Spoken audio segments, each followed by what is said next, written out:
हरे कृष्णा। राधे राधे। आप सभी का स्वागत है मेरे YouTube चैनल किस्से किरदारों के में।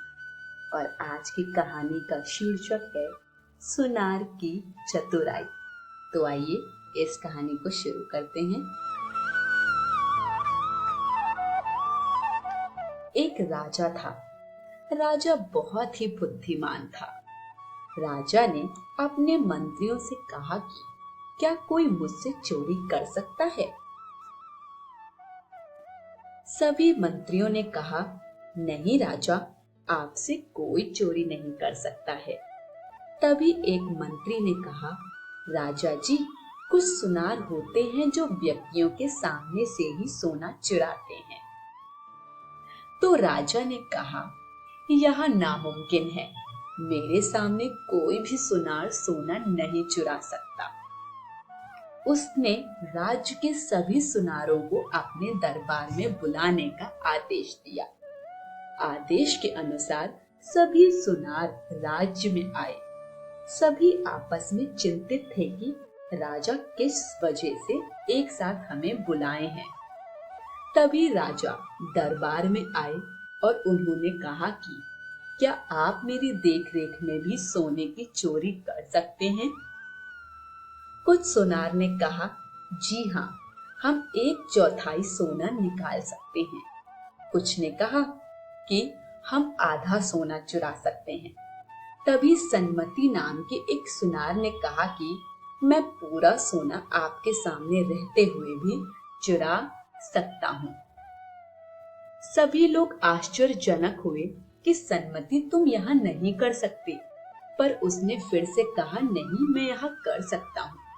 राजा ने आदेश दिया कि अगर ऐसा तुम कर पाओगे तो तुम्हारा विवाह मैं अपनी बेटी से करवाऊंगा और अपने राज्य का आधा हिस्सा तुम्हें दे दूंगा।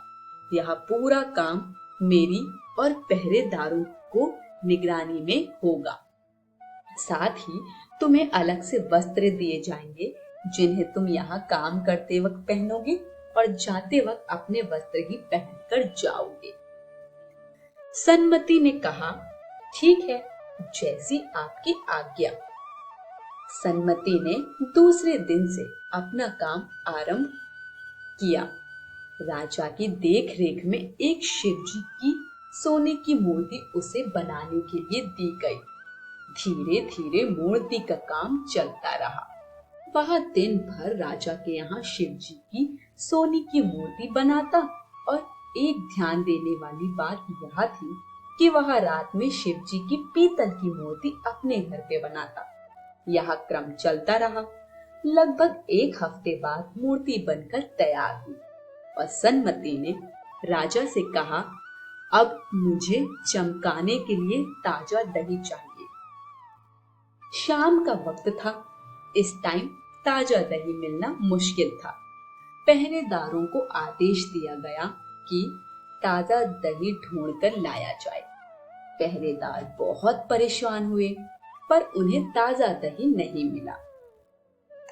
तभी अचानक से एक युवती दिखी जो ताजा दही मटके में बेच रही थी। सन्मति ने सोने की मूर्ति उस मटके में डाली और निकालकर उसे चमका दिया। फिर राजा ने अपने स्वर्ण विशेषज्ञ को बुलाया और मूर्ति की जांच करने को कहा और पूछा कि इस मूर्ति में कितना सोना है। स्वर्ण विशेषज्ञ आश्चर्यजनक हुए कि राजा, इसमें तो 1% भी सोना नहीं है। यह जानकर राजा भी बहुत हैरान हुआ कि पूरा काम मेरे देखरेख में हुआ है, फिर भी ऐसा कैसे हो सकता है। सन्मति को पहरेदार दरबार लेकर आए और राजा ने युवती को पैसे देकर जाने को कहा। राजा ने सन्मति से पूछा कि तुमने ऐसा कैसे किया। उसने राजा से कहा कि आप सच जानकर मुझे सजा तो नहीं देंगे। राजा ने वादा किया कि नहीं, ऐसा नहीं होगा। सन्मति ने बताया कि दही बेचने वाली मेरी बहन थी। मैंने ही उससे पीतल की मूर्ति निकाली और सोने की मूर्ति डाल दी थी। राजा उसकी चतुराई से प्रसन्न हुए। उन्होंने वादा किए अनुसार अपनी बेटी का ब्याह उससे कर दिया और आधे राज्य को उसे सौंप दिया। शिक्षा। इस प्रसंग से हमें यह सीख मिलती है कि इंसान चाहे तो चतुराई से कोई भी कार्य कर सकता है। कृपया इस कहानी से यह सीख मत लीजिएगा कि बुरा काम, चोरी करके आपको इनाम मिलेगा। बुरे काम का बुरा नतीजा ही मिलता है। परंतु जब आपके सामने कोई किसी प्रकार की प्रतियोगिता में भाग लेकर ऐसा करवाते हैं तो अलग बात है। आप अपनी चतुराई से कुछ भी हल कर सकते हैं। जरूरत है खुद पर विश्वास करने की और आत्मविश्वास से भरकर आगे बढ़ने की। आज की कहानी यही समाप्त होती है। कहानी पसंद आई हो तो कमेंट बॉक्स में हमें अपना फीडबैक जरूर दीजिए। वीडियो को लाइक शेयर करें और चैनल को सब्सक्राइब करें। सभी को हरे कृष्ण, राधे राधे।